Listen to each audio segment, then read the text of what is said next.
صلی علی محمد وعلی آل محمد وبارک وسلم۔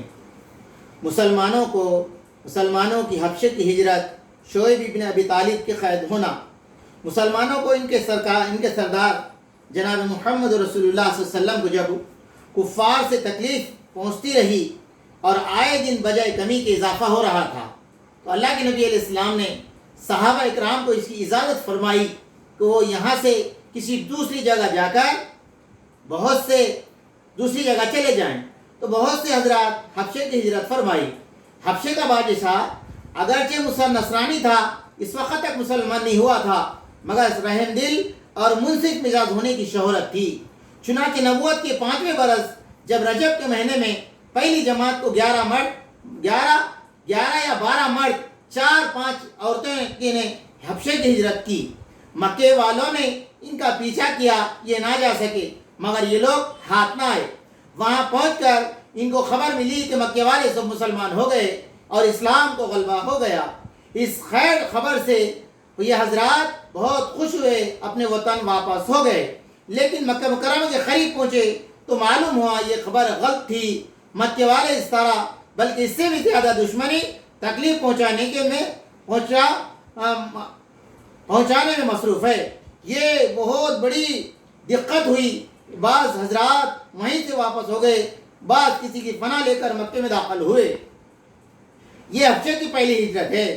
اس کے بعد ایک بڑی جماعت جو 83 مرد 18 عورتوں کی بتلائی جاتی ہے، متفرق طور پر ہجرت کی، حبشے کی دوسری ہجرت کہلاتی۔ بعض صحابہ نے دونوں ہجرت کی، بعض نے ایک۔ کفار نے جب دیکھا کہ یہ لوگ حبشے میں چین کی زندگی بسر کرنے لگے، ان کو اور بھی غصہ آیا اور بہت سارے تحفے تحائف لے کر نجاشی بادشاہ کے پاس ایک وفد بھیجا، جو بادشاہ کے لیے بہت سے تحفے لے کر گیا اور اس کے خواص پادری کے لیے بھی بہت کثرت سے ہدیے لے گیا۔ جا کر اول پادری حکام سے ملا، ہدیے دے کر بادشاہ کے یہاں سفارش کا وعدہ کر لیا۔ پھر بادشاہ کی خدمت میں یہ وفد حاضر ہوا، اول بادشاہ کو سجدہ کیا، پھر تحفے پیش کر کے درخواست کی۔ رشوت خوار حکام نے تائید کی۔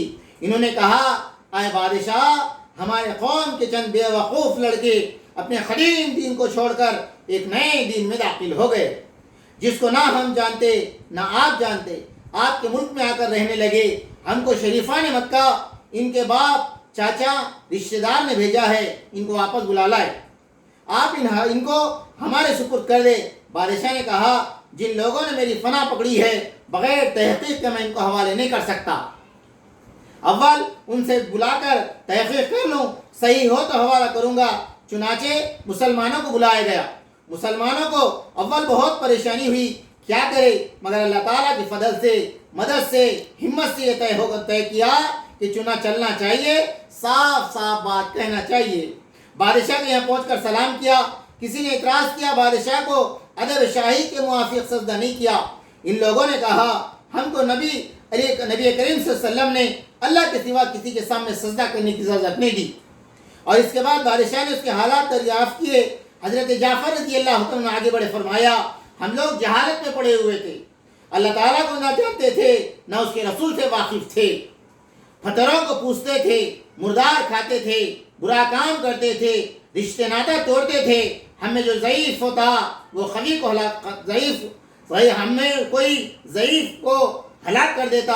ہم اس حال میں تھے، اللہ نے اپنے ایک رسول بھیجا جس کی نسبت، اس کی سچائی، اس کی امانت داری کو، اس کی پرہیزگاری کو ہم خوب جانتے ہیں۔ اس نے ہم کو ایک اللہ وحدہ لا شریک کی عبادت کی طرف بلایا، پتھر بتوں کو پوجنے سے منع فرمایا۔ اس نے ہم کو اچھا کام کرنے کا حکم دیا، بری کاموں سے منع کیا، اور اس نے ہم کو سچ بولنے کا حکم دیا، امانت داری کا حکم دیا، صلہ رحمی کا حکم دیا، پڑوسیوں کے ساتھ اچھا برتاؤ کرنے کا حکم دیا، نماز روزہ صدقہ خیرات کرنے کا حکم دیا، اچھے اخلاق کی تعلیم دی، برا کام چھوڑنے کو کہا، جھوٹ بولنے سے منع کیا، یتیم کا مال کھانے سے منع کیا، کسی پر تہمت لگانے سے منع کیا، کسی قسم کے برے اعمال کرنے سے منع فرمایا۔ ہم کو قرآن پاک کی تعلیم دی، ہم اس پر ایمان لائے، اس کے فرمان کی تعمیل کی، جس پر ہماری قوم ہماری دشمن بن گئی اور ہمیں طرح ستایا۔ ہم لوگ مجبور ہو کر تمہاری فنا میں اپنے نبی کے ارشاد سے آئے ہیں۔ بادشاہ نے کہا، اچھا، جو قرآن تمہارے نبی لے کر آئے ہیں کچھ ہمیں بھی سناؤ۔ حضرت جعفر سورہ مریم کی اول آیت پڑھی. یہ سن کر بادشاہ بھی رویا. اس کے پادری بھی جو کثرت سے موجود تھے وہ سب کے سب اس قدر روئے کہ ان کی داڑھی تر ہو گئی. اس کے بعد بادشاہ نے کہا خدا کی قسم یہ کلام جو حضرت موسیٰ علیہ السلام لے کر آئے ہیں ایک ہی نور سے نکلا ہے. ان لوگوں سے صاف کہہ دیا, انکار کر دیا, ان کے تمہارا حوالہ نہیں کر سکتا. یہ بڑی پریشان ہوئے, بڑی ذلت اٹھانی پڑی. آپس میں صلح کر کے ایک شخص نے کہا کل میں کیسی تدبیر کروں گا, بادشاہ ان کی جڑ کاٹ دے گا. ساتھی نے کہا ایسا نہیں کرنا چاہیے, یہ لوگ اگرچہ مسلمان ہیں مگر پھر بھی ہمارے رشتہ دار ہیں. اس نے نہ مانا. دوسرے دن پھر بادشاہ کے پاس گئے, جا کر کہا یہ لوگ حضرت عیسیٰ علیہ السلام کی شان میں گستاخی کرتے ہیں, ان کو اللہ کا بیٹا نہیں مانتے. بادشاہ نے پھر مسلمانوں کو بلایا. صحابہ دوسرے دن بلانے سے اور بھی زیادہ پریشان ہو گئے. بہرحال گئے. بادشاہ نے پوچھا حضرت عیسیٰ علیہ السلام کے بارے میں تم کیا کہتے ہو؟ انہوں نے کہا کہ ہم وہی کہتے ہیں جو ہمارے نبی اور اس کی شان میں نازل ہوئے. وہ اللہ کے بندے ہیں اور اس کے رسول ہے, اس کی روح ہے, اس کے کلمہ ہے جس کو اللہ نے خدا نے کنواری پاک مریم کی طرف ڈالا. نجاشی نے کہا عیسیٰ علیہ السلام بھی اس کے سوا کچھ نہیں کہتے تھے. پادری لوگ آپس میں چوں چوں کرنے لگے. نجاشی نے کہا تم جو چاہے کرو. اس کے بعد نجاشی ان کے تحفے واپس کر دیے. مسلمانوں سے کہا کہ تم امن میں ہو, تمہیں جو ستائے گا اس کے تعاون دینا پڑے گا. اس کا اعلان بھی کر دیا جو شخص ان کو ستائے گا تعاون دینا پڑے گا. اس وجہ سے وہاں کے مسلمان کا اکرام اور بھی زیادہ ہونے لگا اور ان کے وفد ذلت سے واپس ہونا پڑے. پھر کفار نے جتنا بھی غصہ جوش کرنا تھا ظاہر ہے اس کے ساتھ عمر اسلام لانا اور بھی جلا رکھا تھا. ہر وقت اس کی فکر میں رہتی تھی لوگوں کو ان کو ملنا جلنا بند کیا جائے, اسلام کا چراغ کس طرح بجھ جائے. اس لیے سردار کو مکے کے بڑے بڑے جماعت آپس میں مشورہ کیا اب کھلا محمد صلی اللہ علیہ وسلم کو قتل کیا جائے. لیکن قتل کرنا بھی آسان کام نہیں تھا. اسی لیے بنو ہاشم بڑے رتبے پہ تھے, اونچے طبقے کے لوگ شمار ہوتے تھے.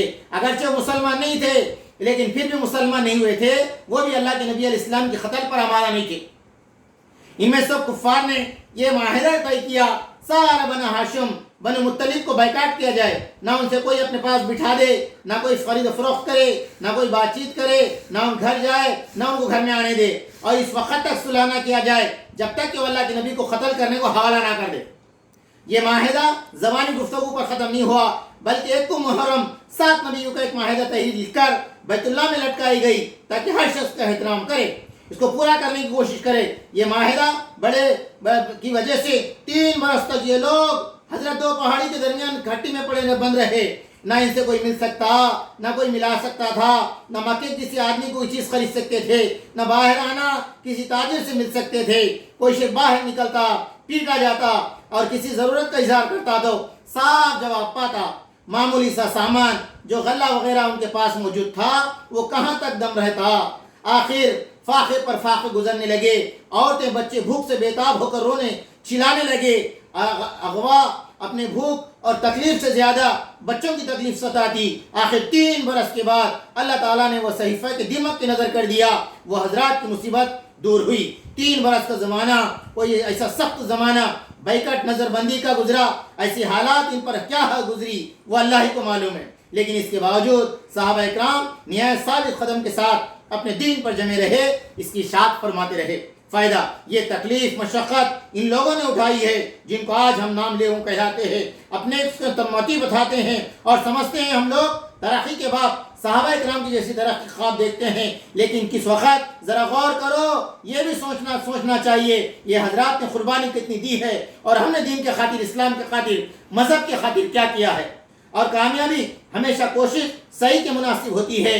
ہم لوگ چاہتے ہیں عیش و آرام بددینی دنیائی طریقے میں کافروں کے ذوق جوش میں چلے اور اسلامی ترقی ہمارے ساتھ ہو. یہ کیسے ہو سکتا ہے؟ کسی شاعر نے کہا ہے مجھے خوف ہے بدی تو کعبے کو نہیں پہنچ سکتا, اس لیے کہ راستہ کعبے کی طرف نہیں ترکستان کی طرف جاتا ہے. اللہ کرے کہ میرے کو آپ کو ہم سب کو جو ہے دین پہ چلنے کی توفیق عطا فرمائے. سبحانک اللہم و بحمدک ونشہد ان لا الہ الا انت نستغفرک و نتوب الیک.